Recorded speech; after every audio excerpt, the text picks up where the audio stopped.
Hey guys, this is Jam of jamonline.ph and nandito kami ngayon sa Cherry Mobile office meron tayong special smartphone today and it's the Cherry Mobile Flare X3. So the smartphone is their newest mid-range smartphone and medyo interesting siya, not just because of the design na nakikita niyo sa likod, meron tayong red dito and blue, but also because of the camera. We got the 5 AI cameras dito sa Cherry Mobile Flare X3 and today magagawa tayo ng first impressions natin ng smartphone natin. But before that, let's talk about the specifications ng smartphone. So the Cherry Mobile Flare X3 packs a Helio P60 processor, a 6.18-inch Full HD Plus TrueView 19:9 display. There's again 5 AI cameras with 12 megapixel plus 5 megapixel plus 2 megapixel rear camera and also a 20 megapixel plus 2 megapixel front camera. We also got here 6 gigs of RAM, 64 gigs of internal storage, and of course USB Type-C, and we got here a 4,000 milliamp hours of battery.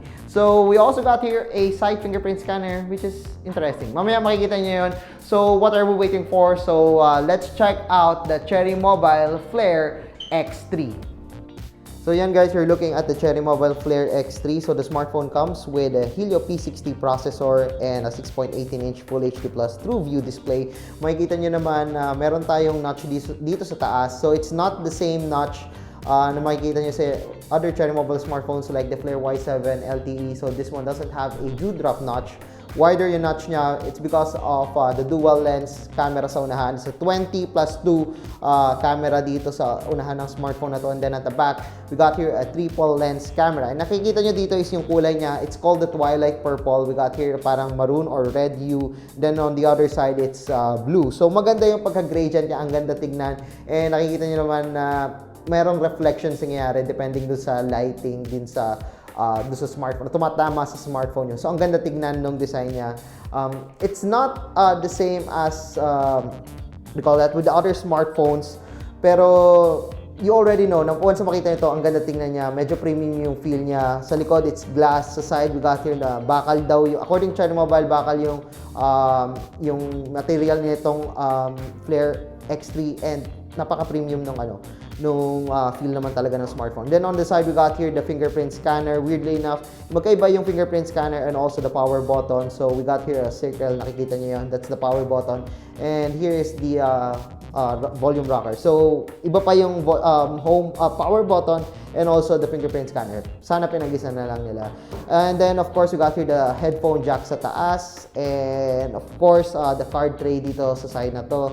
Again, yung camera niya, it's a triple lens camera. Medyo kamukha niya is si P20 Pro pagdating doon sa design niya sa likod, the triple lens camera. And malinis talaga tignan yung likod niya because the fingerprint scanner is placed dito sa side. So again, this is the display of the smartphone. So it's a Full HD display compared to other smartphones na nasa mid-range. Yung iba kasi it's still running at HD+. So medyo may advantage na doon si Cherry Mobile Flare X3, and yeah, it might be smaller at 6.18-inch, but I think okay lang siya para sa akin. Okay din yung grip niya para sa akin despite na flat yung likod niya kasi rounded naman yung edges niya. But sa mga natatakot, I suggest na gumamit kayo ng case para hindi mabasag yung smartphone nyo. Again, we got here 20 plus 2 megapixels sa unahan. Then we got here 12 megapixel plus 5 megapixel plus 2 megapixel triple rear lens camera dito sa smartphone na to. So the triple lens camera is composed of 12 megapixel, which is the main camera. The 2 megapixel as the bokeh sensor, and then the other one, the 5 megapixel, is monochrome. However, the software of the smartphone is not yet final. So the camera software might be changed and magdagdagan pa yung mga modes soon enough once na dumating na yung Flare X3 sa consumers or sa market. Another big advantage of this smartphone compared to the Flare S7 Plus is that we got a 6 gigs of RAM in here. Yes, 64 gigs lang yung ROM niya, but I don't think na problema kayo doon. I mean, you could use a micro SD card if you want. And yes, it has a USB Type-C sa baba. Makikita nyo dito. It's USB Type-C along with the speaker grill. And then, let's talk about the software of the smartphone. So, the software is kind of cleaner. It's better than Cherry OS. Makikita nyo naman mabilis yung navigation natin dito. There are only a few bloatwares. We've installed some games like PUBG Mobile and Mobile Legends. Pero of course, nung tayo sa PUBG Mobile, that's the best game na meron tayo ngayon sa Android. Unlike kay Eman ng nasa Gadget Pilipinas who likes other games na hindi PUBG Mobile. Anyway, going back, meron tayong mga apps dito like Teams, Files, so basic ones. So nadagdag lang naman, wala masyadong nadagdag and wala masyadong mga software na hindi naman kailangan. So, let's try out first the camera before we talk about the gaming prowess ng smartphone. So, dito sa camera niya, of course, we got here the photo, we got video, face beauty, and portrait mode. Again, the software of this smartphone is not yet final. So, probably may iba yung yung opinions natin once na meron tayo ng unboxing ng smartphone na to or once ma-review na natin to smartphone na to. But so far, sa mga nakita nating shots, I've just took some shots dito sa Cherry Mobile Flare X3 and surprisingly maganda yung mga nakuha kong shot dito. So ito medyo madilim dito sa office nila and yet nag-effect talaga yung AI niya. Makikita niyo dito yung mas lumiwanag yung shots dito sa Flare X3.